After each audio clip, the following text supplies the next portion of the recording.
ہمدردی کرنی چاہیے، انسان تو ہے جی۔ مولانا یہ اکثر کہتے ہیں کہ غیر مسلم کو نہیں قربانی کا گوشت لینا چاہیے، ہیں یہ اکثر مسائل میں بیان کیا نہیں، اکثر وہی کہتے ہیں نا جو پڑھتے کچھ نہیں، بالکل یہ غلط بات ہے۔ فتاویٰ علماء دیوبند دیکھیں نا دارالعلوم کا، وہ بھی صاف لکھا انہوں نے قربانی کا گوشت آپ بنگی کو سارے لوگوں کو دے سکتے۔ ایک آدمی قربانی کا ارادہ نہیں رکھتا، وہ حجامت وغیرہ نہ بنائے تو اس کو بھی ثواب ہوگا؟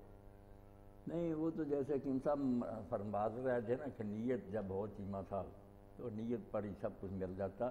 مسئلہ جو ہے وہ قربانی والے کہ جو قربانی کرنا چاہتا ہے نا، اس کے لیے حکم ہے کہ جب چاند طلوع ہو جائے تو پھر وہ قربانی ذبح ہونے تک اپنے بال دور نہ کرے، نہ ناخن منڈوائے، اس کے لیے۔ دوسرے کے لیے کوئی، دوسرے کو تو اگر 10 دن ان میں ہر 7 دن کے بعد چاہیے نا، زیادہ بہتر تو یہ ہے کہ اپنے سارے بال ٹھیک کرائے، ناخن، اس کو اس سنت پر عمل کرنا ہے، اس کو رکے رہنے کی کوئی ضرورت نہیں، انشاءاللہ اس کو اللہ دے گا آجائے۔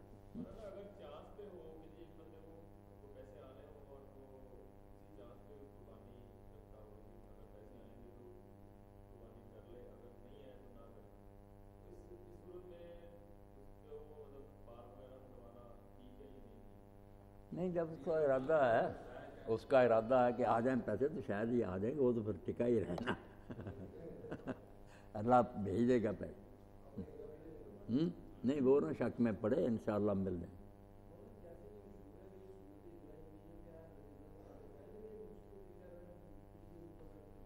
ہاں، قرآن مجید میں کہا کہ ہم نے ہر امت کے لیے یہ بات مقرر کی تھی، وَلِكُلِّ أُمَّةٍ جَعَلْنَا مَنسَكًا، سب کے لیے قربانی کی۔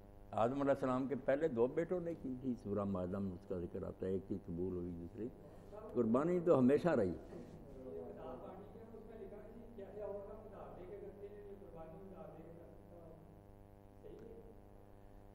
کر سکنے کی بات تو میرے بات بھائی ٹھیک ہے، اگر کوئی کرنا چاہتا ہے قرض لے کر بھی کرے، مگر جیسے وہ کہتے ہیں نا کرو اور کام بھی تو کم قرض سے کرتے ہو، یہ بھی کرو، ترغیب دیتے ہیں قرض لینا چاہیے، یہ مسئلہ غلط ہے، یہ انہوں نے خود ہی بنا لی بات۔ کیوں لوگ لے قرض کا بوجھ کوئی معمولی چیز ہے؟ اس سے تو حضور نے پناہ مانگی کہ اللہ قرضے کا بوجھ نہ ہو، کفر کے ساتھ اس کو بیان کرتے تھے، لوگ کہتے تھے آپ اتنا اس کو اہمیت دیتے، فرمایا ہو نہ اس کا کوئی وعدہ، نہ وہ سچ بول سکتا، مقروض جو ہے وہ کوئی اچھی بات۔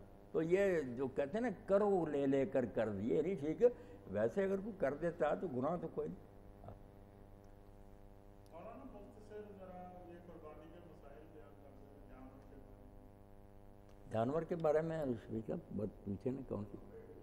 یہ بکرے کے بارے میں ہاں، کیا چیزیں ضروری تو قربانی کے لیے 4 چیزیں ہیں جو ہاتھ اٹھا کر آپ نے فرمانا کہ 4 چیزیں جو ہیں یہ جس جانور میں ہوگی وہ قربانی میں نہیں لگ سکتی۔ ایک، اس کی آنکھ ٹھیک نہیں، کانا ہے صاف نظر آ رہا، کانا لنگڑا کر چلتا ہے، کمزور ایسا کہ اس کی ہڈیوں میں گوشت ہی نہیں، وہ مغز ہی نہیں ہے، اور ایک بیمار جس کی بیماری بھی صاف نظر آتی کہ یہ تو بھی 4 گنی ہے آپ نے۔ اس کے علاوہ جس نے کہا نا کہ صحابی سے پوچھا حضرت براز سے کہ ہمیں کان میں کوئی خرابی نظر آتی ہے، سینگ ٹوٹا، انہوں نے کہا بھائی جو تجھے پسند نہیں نہ کر، مگر حرام نہ کر اپنے طرف۔ 4 چیزیں میں باقی جس میں آتا ہے نا وہ سوراخ اور چرا سارا وغیرہ، وہ سب روایتیں ضعیف ہیں، وہ اگر بچتا ہے تو اچھی بات ہے، ورنہ مسئلہ نہ بنائے، مسئلے یہ صرف 4 چیزیں جو ہیں ان کا خیال رکھنا۔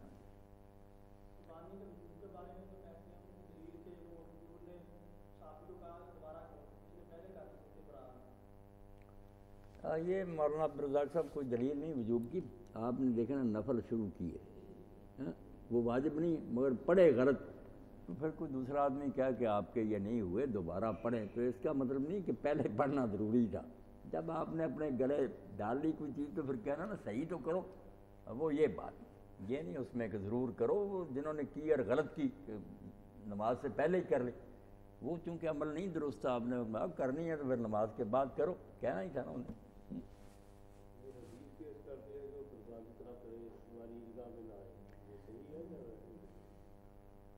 یہی پیش کرتے کہ جس میں طاقت ہو قربانی نہ کرے وہ ہماری عیدگاہ میں آئے۔ ایک تو ریاض صاحب ویسے نہیں یہ صحیح ہے، اس میں راوی جو ہے نا وہی ضعیف ہے، اور دوسرا اس سے یہ بات نکلتی نہیں، کئی مرتبہ نا کوئی جو سنت یا نفل چیزیں بھی ان پر بھی حضور زور دیتے تھے۔ اب خود اپنے حنفی حضرات نے کہا کہ اگر اس سے نکلتا ہے کہ قربانی ضرور کرو تو ادھر آپ نے کہا کہ جس نے پیاز کھایا یا لہسن کھایا وہ ہماری مسجدوں کے قریب نہ آئے، وہاں پھر حرام کہو، وہاں تم کہتے ہو صرف مکروہی ہے۔ وہ کہتے ہیں ایک بات بناؤ نا پھر، کہ اگر ایسا حکم جو ہے اس سے وجوب نکلتا ہے تو وہاں پھر حرمت نکلے گی۔ تو یہ صرف تاکید کے لیے بھی باتیں ہو جاتی ہیں، کیونکہ حضرت ابوبکر حضرت عمر رضی اللہ عنہ کا بالکل آتا ہے نا کہ وہ کئی سال چھوڑ دیتے تھے، اور اسی لیے چھوڑتے تھے کہ لوگوں کو پتہ چلے کہ یہ ضروری نہیں ہے۔ حضرت ابو مسعود بدری ایک صحابی وہ فرماتے ہیں کہ میں کسی سال بالکل بہت مالدار ہوتا ہوں، مگر اسی لیے چھوڑ دیتا ہوں کہ لوگوں کو پتہ چلے کہ یہ واجب نہیں، ضروری۔ ویسے بے دین جیسے چاہتے ہیں کہ یہ مٹ جائے، وہ بھی غلط بات ہے، یہ دین کا شعار ہے، جاری رہنا چاہیے۔ اور سنت تو اس میں یہی حضور کا طریقہ صحابہ کا کہ ایک جانور ہی سارے کنبے کے لیے کافی ہوتا تھا۔ اب یہ جیسے کرتے ہیں نا کہ سارے بچوں کی بھی ہے، بیوی کی بھی ہے، یہ بھی بناوٹی بات ہے، کہیں نہیں دین میں آتا۔ ایک بکرا جو تھا سارا، بے شک 30 آدمیوں گھر کے، سب کے لیے کافی ہوتا۔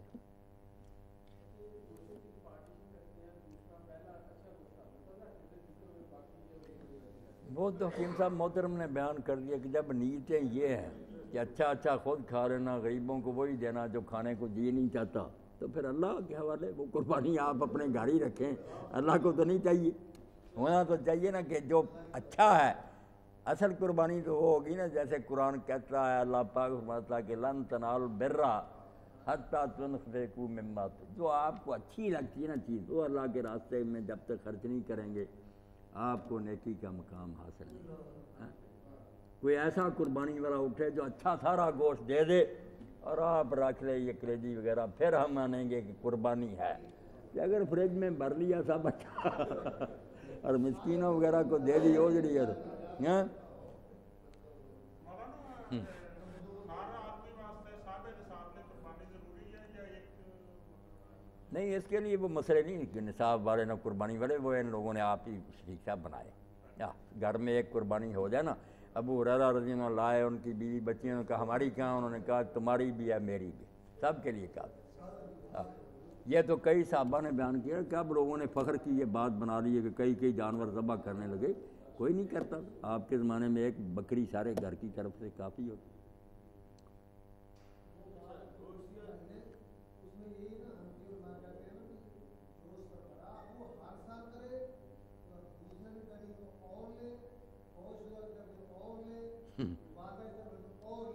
چلو اس طرح مدرسوں کو کھالیں کافی مل جاتی ہیں، مسئلہ نہیں کوئی۔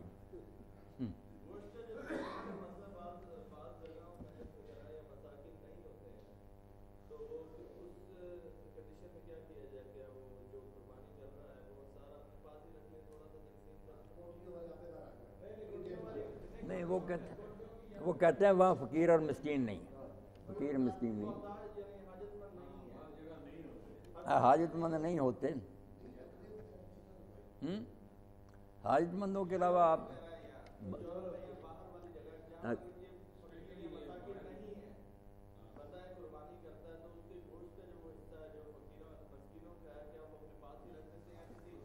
نہیں، فقیروں مسکینوں کے لیے جیسے لوگ کہتے ہیں نا حصہ ہے، 3 حصے کرو، یہ ایسی کوئی نہیں بات دین میں، یہ ان مصرفوں میں خرچ ہو سکتا ہے۔ اگر گھر میں ہی ضرورت ہے سارے کی، کھا سکتے ہیں، نیت بد نہ ہو۔ اگر وہ اپنے بجائے اپنے عزیز و قریبوں کو بھیج دیتا، بھیج سکتا، مسکین ملتے ہیں ان کو دے سکتا، باہر بھی بھیجا جا سکتا، جیسے میں نے کہا نا کہ اگر لوگ یہ پیک کر کے جہازوں میں بھیج دیں ان بیچاروں کو، باہر بھی بھیج سکتے، ایسی کوئی بات نہیں۔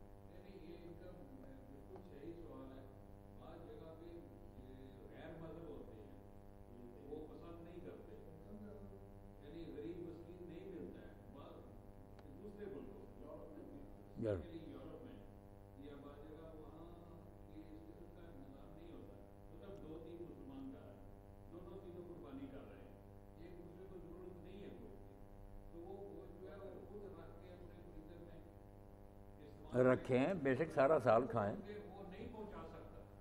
نہیں وہ سارا سال کھا سکتے، ہاں رکھ لے گھر میں ہی اور سارا سال کھائیں، اس کا اس نیت سے ذبح کر دینا ہی بس اس کی قربانی۔ کھانے کا مسئلہ اتنا نہیں کہ جب اس نے اعلان کیا کہ اللہ سب تیری دین ہے، تیرے نام پر دیتا ہوں، بس اجر۔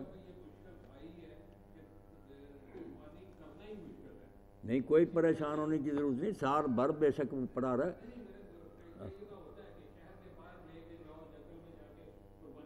بالکل بات تو بیٹا صرف یہ بری ہے کہ مسکین بھی ملتے ہوں یا قریب ہمسائے بھی ہوں، انہوں نے قربانی پھر بدنیتی سے خود ہی رکھ لے، غلط بات تو۔ خاص کر یہ بات پائی جاتی ہے کہ مثلا پاکستان یا انڈیا میں مسلمان جو ہے ان کی 5-6 فیملی کے افراد ہیں، یعنی الگ الگ گھر ہیں ان کے، تو کیا ہوتا ہے کہ سب جگہ میں قربانی ہوتی ہے اور پھر پارسل ٹرانسفر ہو رہے ہوتے ہیں، یہاں سے وہاں گیا، وہاں سے یہاں گیا، ادھر سے ادھر گھوم رہا ہے، تو وہ کیا اس میں بعض لوگ کہہ دیتے ہیں کہ یار کیا فائدہ ہے یہاں پر قربانی کرنے کا؟ نہیں ایسا نہ کہ قربانی کا فائدہ ہی فائدہ، قربانی کی تو بات ہوگی نا، قربانی کی جو روح ہے نا کہ ذہنیت یہ ہے کہ جو کچھ ہمارے پاس اللہ کا اور وہ جہاں کہے میں ہم اس کو لٹا دیں، یہ جذبہ بہت بلند ہے۔ اچھا یہ قربانی سے علاوہ ایک سوال ہے، شفاعت اور سفارش اور شفاعت، یعنی جو مشرک اب دعا کر لیں، وقت ہو گیا، پھر ہم بیٹھیں گے وہاں انشاءاللہ۔ الحمدللہ رب العالمین والصلاۃ والسلام علی رسولہ الکریم سیدنا و مولانا محمد وآلہ واصحابہ اجمعین۔ اللہم انصر الاسلام والمسلمین واخذل الکفرۃ والمشرکین، ربنا افرغ علینا صبرا وثبت اقدامنا وانصرنا علی القوم الکافرین، ربنا لا تجعلنا فتنة للقوم الظالمین ونجنا برحمتک من القوم الکافرین، اللہم احسن عاقبتنا فی الامور کلها واجرنا من خزی الدنیا